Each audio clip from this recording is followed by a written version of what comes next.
ये देखें, बस इसको देखे बगैर आपने कहीं नहीं जाना। कैसी बहार आई हुई है मेरे किचन में, क्या ही बात है। मैं तो कहती हूँ कि बस मेरे किचन में रोज़ ऐसी ही बहारें आया करें, मुझसे और कोई किसी किस्म का ऑर्डर ना किया करे। बस फूल ही बनाया करूँ और मैं केक्स को फूलों से ही सजाया करूँ।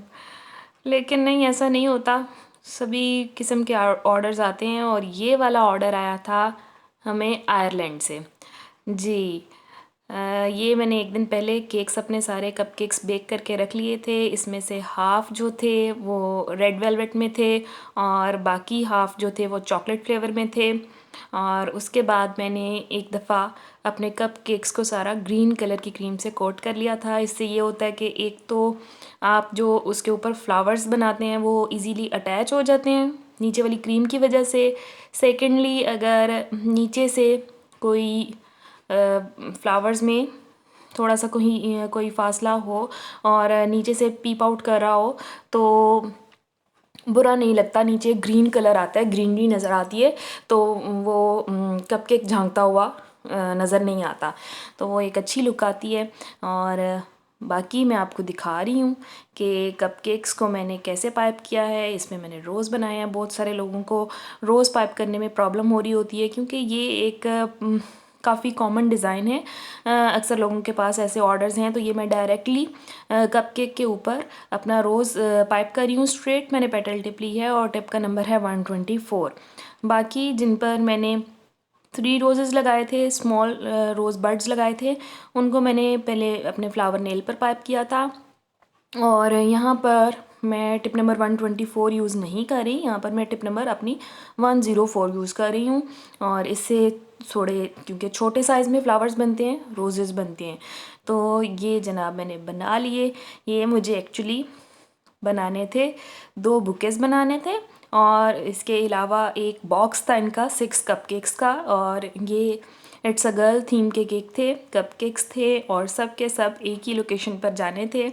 और मैं इस ऑर्डर के लिए बहुत ज़्यादा एक्साइटेड थी, बहुत दिनों से मैं इसको सोच रही थी और मेरा दिल चाह रहा था कि मैं उठकर अभी से इसको तैयार करना शुरू कर दूँ, अभी टाइम आने से पहले ही। लेकिन खैर वो तो नहीं हो सकता था, तो बड़े तहम्मुल से मुझे इंतज़ार करना पड़ा और उसके बाद मैंने इन पर काम करना शुरू किया। ये सैटरडे को मेरा ऑर्डर गया था और सैटरडे को सारा फैमिली के लोग भी घर पर ही होते हैं, तो थोड़ा सा काम हेक्टिक हो जाता है। लेकिन आप देखें, अल्हम्दुलिल्लाह बहुत खूबसूरत मेरे केक्स बन गए, रेडी हो गए। ये बॉक्स भी रेडी हो गया और इसके अलावा ये बुकेस भी बन गए। इस पे देखें, ये थोड़ा सा मुझे लग रहा था कि कुछ कमी है, तो उसके ऊपर मैंने छोटे छोटे ब्लू कलर के फ्लावर्स लगा दिए और एक छोटे से टच देने की वजह से सारे कलर्स जो हैं उसके बाकी के भी पॉप अप हो जाते हैं। तो ये जनाब हमारा फ़ाइनल केक का जो फाइनल केक की लुक थी, बहुत खूबसूरत लग रहे थे। और इसको भी मैं आपको क्लोज़अप दिखाऊंगी। ये सिर्फ इतना ही नहीं था, इसके ऊपर मैंने ड्यू ड्रॉप्स भी बनाने की कोशिश की थी।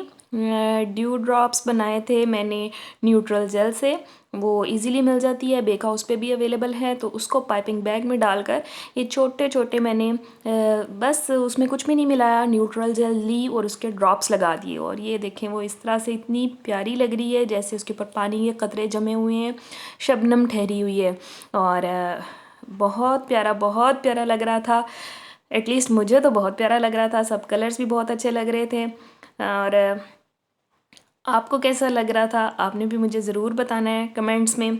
यहाँ पर मैंने इसको डाल दिया अपने बॉक्सेस में और रेडी कर दिया।